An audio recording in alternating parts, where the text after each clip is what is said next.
এখনো পর্যন্ত মাত্র 12 কিলোমিটার পর্যন্ত নিচ পর্যন্ত যেতে পেরেছে।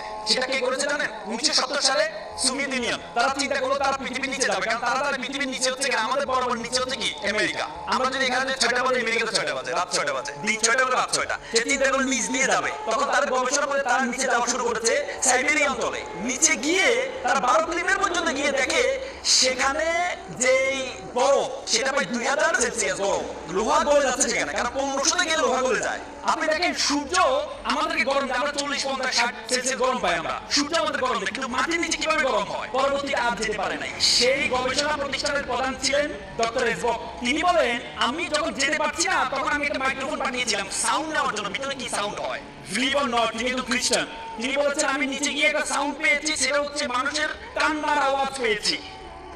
তিনি আবার বলেন, তিনি ভাবলেন এটা একটা ইকুইপমেন্ট বা আমি যে ইকুইপমেন্ট পাঠিয়েছি সেটা কোনো আওয়াজ হতে পারে। তিনি আবার পাঠালেন,